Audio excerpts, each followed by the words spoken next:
My name is Emma, and I'm about to tell you the story of how my sister's cruel words about my financial situation backfired in the most spectacular way possible. This happened just 6 months ago, but it feels like a lifetime when you're living a secret that big. The setup: living two lives. Let me start by explaining my situation. To everyone in my family, including my sister Rachel, I was Emma, the struggling artist. I lived in a modest apartment, drove a 10-year-old Honda Civic, and shopped at discount grocery stores. I wore the same few outfits on rotation and never seemed to have money for the family dinners or vacations they always planned. What they didn't know was that 3 years ago, I had quietly founded a tech startup from my small apartment. While they saw me hunched over my laptop, they assumed I was freelancing for pennies or working on some hopeless creative project.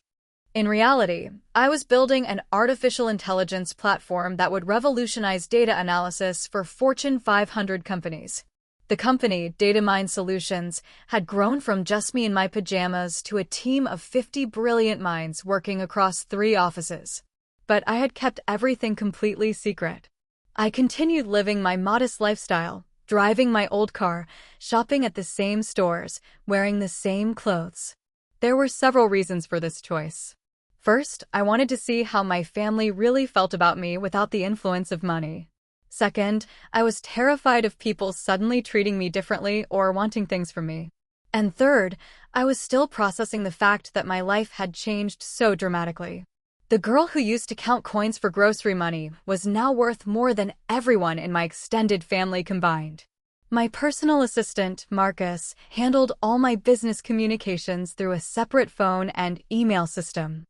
To my family, I was just Emma with her mysterious computer work. Marcus would call me Ms. Chin in professional settings, but in private, he was more like a friend who happened to manage my increasingly complex financial empire. The wealth wasn't just from salary or even profit sharing.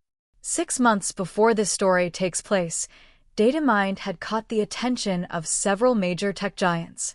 The bidding war that followed resulted in an acquisition offer that made my head spin. When the final papers were signed, I found myself with a net worth that officially put me in billionaire territory. But I still shopped with coupons and drove my Honda Civic with a dent in the passenger door from 3 years ago. The gathering storm: Rachel's judgment. Rachel had always been the golden child in our family. She married young to a successful banker, lived in a beautiful suburban home, and had 2 perfect children who excelled at everything. She drove a brand new BMW and carried designer handbags that cost more than my monthly rent, or so she thought. Our parents had always compared us, usually with me coming up short. "Why can't you be more like Rachel?" was a common refrain throughout our childhood. Rachel has her life together. Rachel makes smart choices. Rachel knows how to present herself properly. I had learned to let these comparisons roll off my back, especially since I knew something they didn't. But Rachel's attitude toward me had been getting worse over the past year. She seemed to take personal offense at my lifestyle, as if my modest living situation reflected poorly on the entire family. It started with small comments. "Emma, you really should invest in some nicer clothes. That car is becoming an embarrassment. Maybe you should consider a more stable career path." But as months went by, her remarks became more cutting and public. At family gatherings, she would make jokes about my financial situation in front of everyone. "Don't expect Emma to contribute to Dad's birthday gift," she'd say with a laugh that wasn't entirely kind. "We know money is tight." Or, "Emma, maybe you should skip dessert and save the money for groceries." The worst part was how everyone would laugh along with her, as if my supposed poverty was amusing entertainment for family dinners. Even my parents would chuckle and shake their heads, treating my financial struggles like a character flaw rather than a temporary situation. But I endured it all because I had a bigger plan. I was waiting for the right moment to reveal the truth, and I was gathering evidence of how my family really felt about people they perceived as less successful. The picture that was emerging wasn't pretty. Rachel's friends were just as bad. Whenever I encountered them at family events, they would speak to me with a condescending tone that made my skin crawl. "How are you managing, Emma?" they'd ask with fake concern. "Are you getting enough to eat?" They treated me like a charity case, and Rachel never corrected them or defended me. The incident, Public humiliation. The breaking point came during my nephew's 8th birthday party. Rachel had invited her usual crowd of wealthy suburban friends, along with the extended family. The party was held at an expensive indoor play center that probably cost more than most people's monthly salary. I arrived in my Honda Civic, wearing jeans and a simple sweater from Target. I had brought a thoughtful gift for my nephew, a coding kit that I knew he would love, since he'd shown interest in programming during our last conversation. But to everyone else, it looked like a modest present from his struggling aunt. The other parents were discussing their recent vacations to Europe, their children's private school achievements, and their latest home renovations. I listened quietly, occasionally contributing when someone asked me a direct question, but mostly just observing the dynamics I had grown so familiar with. Then Rachel's friend Jennifer started talking about a charity drive they were organizing for families in need during the holidays. The conversation naturally turned to discussing people they knew who might benefit from such charity. "It's so important to help those who are less fortunate," Jennifer was saying. "Some people just can't seem to get their lives together, you know?" That's when Rachel glanced at me and made the comment that would change everything. "Speaking of people who need help," she said with a laugh that carried across the entire party area, "Emma here can barely afford groceries most weeks. I keep telling her she needs to find a real job instead of whatever computer nonsense she's always doing." The entire group turned to look at me with a mixture of pity and judgment. Some looked embarrassed for me, others seemed fascinated by having an actual, poor person in their midst to examine. "Oh, Emma," Jennifer said in that sickeningly sweet tone. "Have you considered applying for food assistance? There's no shame in getting help when you need it." Another friend, Margaret, jumped in. "My company is hiring entry-level administrative assistants. The pay isn't great, but it's steady. I could put in a word for you." Rachel was nodding along enthusiastically. "See, Emma? People want to help. You just have to swallow your pride and accept that your current path isn't working." I felt every eye in the room on me. Children had stopped playing to listen to the adults discussing the poor lady who couldn't afford food. My parents were looking at the floor, clearly embarrassed by their unsuccessful daughter being made a public spectacle. But instead of feeling humiliated, I felt something else entirely. I felt calm.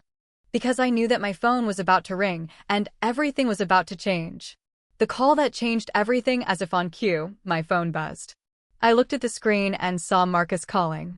But this wasn't just any call, this was the call I had been expecting for weeks. "Excuse me for just a moment," I said politely, stepping away from the group that was still discussing my financial situation like I wasn't there. "Emma," Marcus said, his voice carrying a mixture of excitement and professionalism. "I need to inform you that your billionaire status has just gone public. Forbes released their updated list an hour ago, and you're officially listed as the youngest self-made female billionaire in the tech sector."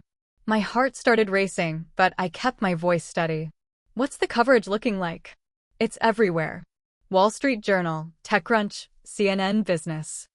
They're calling you the secret billionaire and the stealth entrepreneur. Your phone is about to start ringing nonstop with interview requests. The story is trending on social media."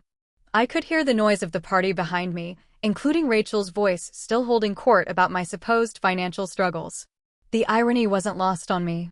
"Marcus, can you send me the Forbes article link?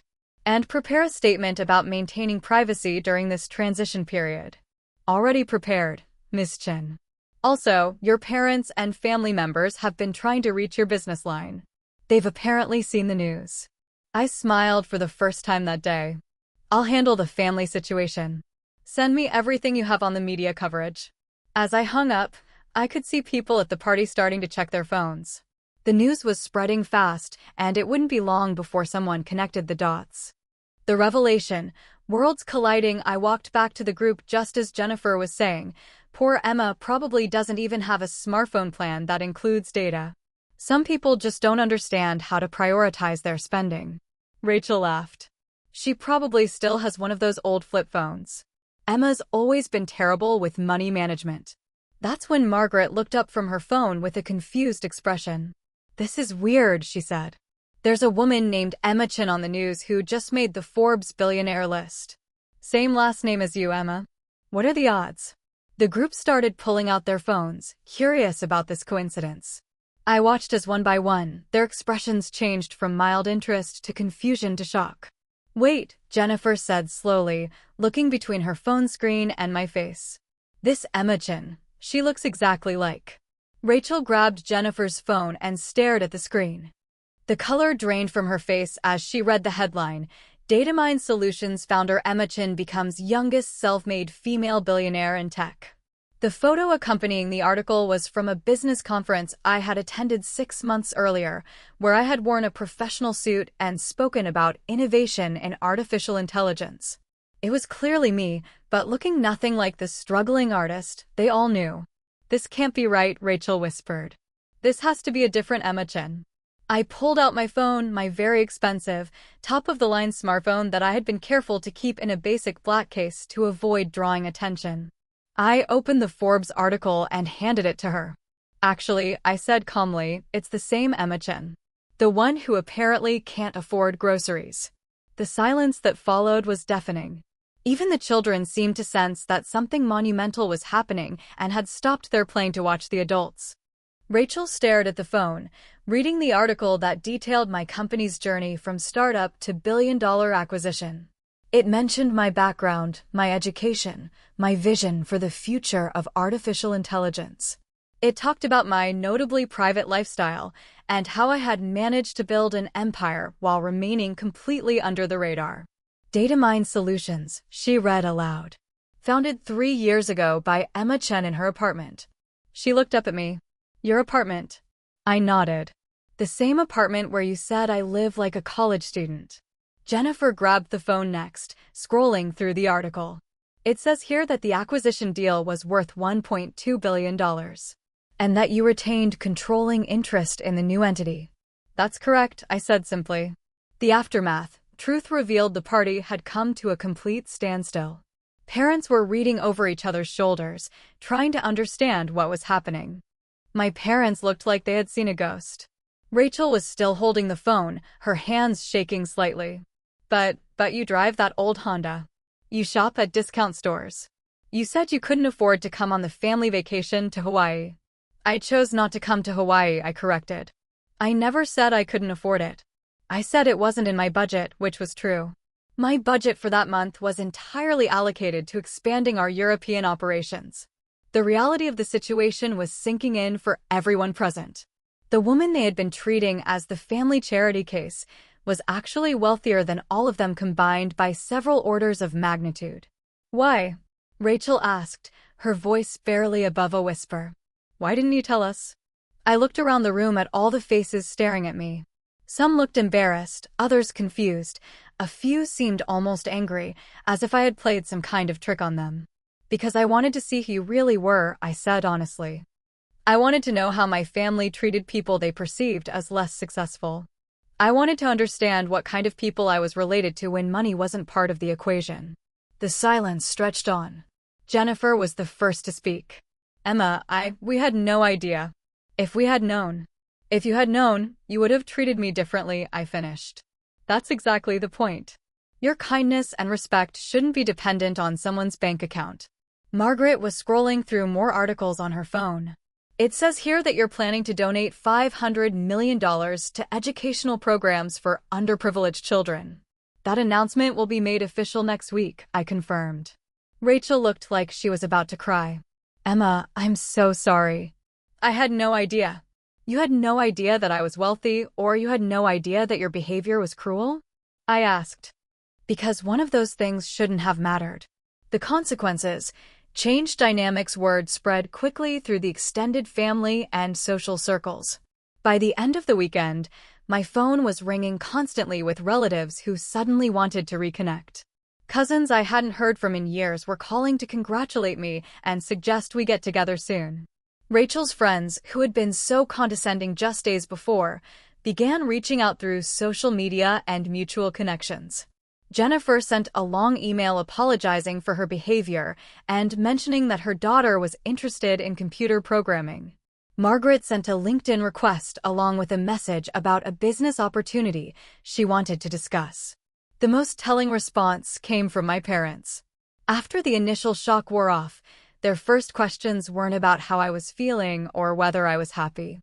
They were about whether I was planning to buy a bigger house and whether I might be interested in helping with some financial challenges they had been facing. My father called me 3 times in one evening to ask about investment opportunities and whether I needed help managing my money. My mother wanted to know if I was planning to start a foundation and, if so, whether she could be involved in running it. But the most difficult conversation was with Rachel. She called me the day after the party, crying and apologizing repeatedly. But even in her apology, I could hear the shift in how she saw me. "Emma, I feel terrible about everything I said. I had no idea you were so successful. We should talk about family investments, maybe something we could do together. And the kids' college funds could really use help from someone who understands finance like you do." Even her apology was really a request for money. The new reality. Moving forward in the weeks that followed, I had to make some difficult decisions about my relationships. The experience had shown me exactly who my family and friends really were, and the picture wasn't entirely pretty. Some people, like my Uncle David, actually apologized sincerely and admitted that they had judged me unfairly based on appearances. He said he was proud of what I had accomplished and ashamed of how he had treated me. Those relationships I decided to preserve and rebuild.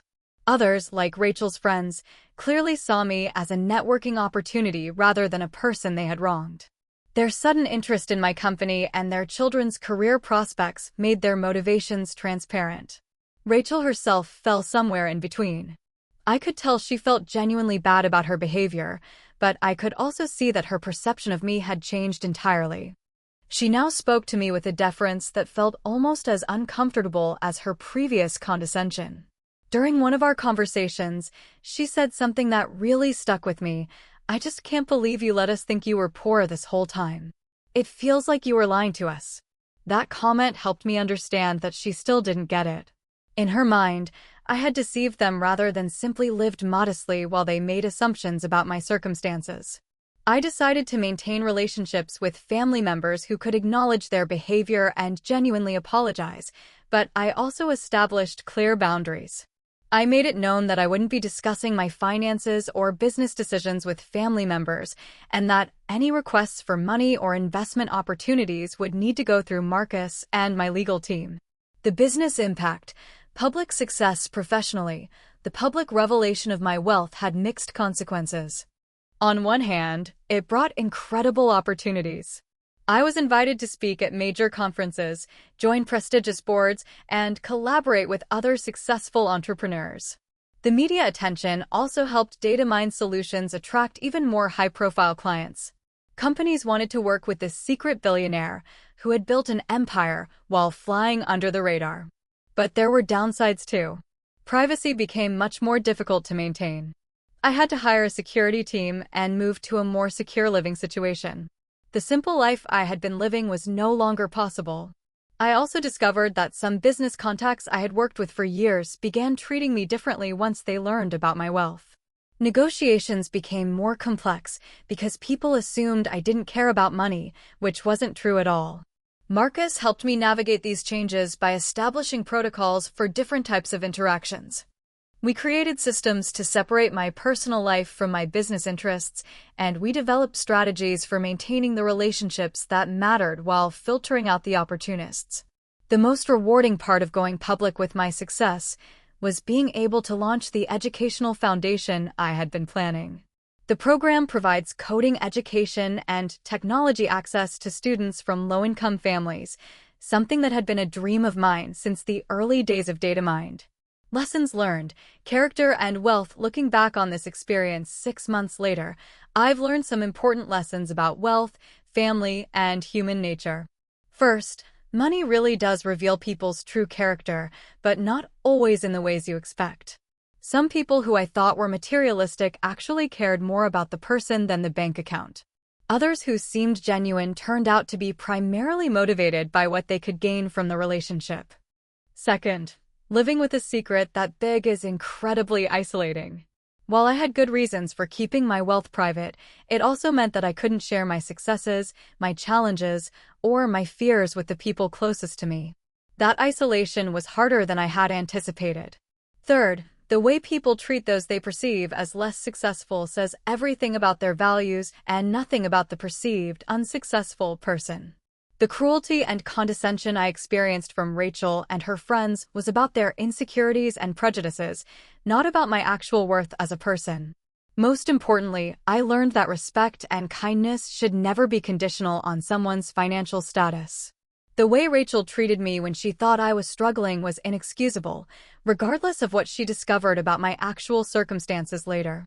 Now, when I meet people who don't know about my background, I watch how they treat service workers, how they talk about people with different economic situations, and how they behave when they think no one important is watching. Those observations tell me everything I need to know about their character. The resolution: new beginnings today. I live more openly as a successful entrepreneur, but I've kept many of the habits that served me well during my years of privacy. I still drive a modest car, though it's newer and more reliable than my old Honda. I still shop carefully and think about purchases before making them. The biggest difference is that I no longer hide my success, but I also don't flaunt it. I've found a middle ground that allows me to be authentic while maintaining the values that helped me build my company in the first place. My relationship with Rachel has stabilized into something cordial but distant. She's more careful about what she says around me now, but I can tell she's never really understood why her previous behavior was wrong. She treats my wealth like a personality trait rather than recognizing that her judgment was the real problem. Some family relationships have actually improved. My younger cousin Maria, who had always been kind to me regardless of my perceived circumstances, and I have become much closer. She's now working as an intern at Datamine Solutions, not because of our family connection, but because she's brilliant and passionate about technology. The experience taught me to value authenticity over acceptance. I'd rather have a few genuine relationships with people who see me as a person first than dozens of superficial connections with people who are impressed by my bank account. The moral: true wealth. The real revenge in this story wasn't humiliating Rachel in front of her friends, though I admit there was some satisfaction in that moment. The real revenge was discovering who people truly were and making decisions about my relationships based on that knowledge. Wealth is a tool and a responsibility, but it's not a measure of human worth. The most valuable thing I gained from this experience wasn't the money from selling Datamine Solutions. It was the clarity about what kinds of people I want in my life. I learned that true wealth isn't just about having money. It's about having relationships with people who value you for who you are, work that gives your life meaning, and the freedom to make choices based on your values rather than your circumstances. Rachel thought she was embarrassing me by pointing out my financial struggles in front of her friends. Instead, she revealed her own character and values in a way that changed our relationship forever. The assistant's call about my billionaire status going public wasn't just a professional update. It was the moment when two worlds collided, the world where I was judged by my bank account and the world where I was valued for my contributions and character. In the end, I discovered that I was already wealthy in the ways that matter most. The money was just a bonus. If there's one thing I want people to take away from this story, it's this: treat everyone with respect and kindness, regardless of their apparent circumstances. You never know who you're really talking to, and more importantly, your behavior says everything about who you are as a person. The grocery store cashier might be a secret billionaire, but she also might just be someone working hard to support her family. Either way, she deserves your respect. Sometimes the best revenge is simply living well and letting the truth speak for itself.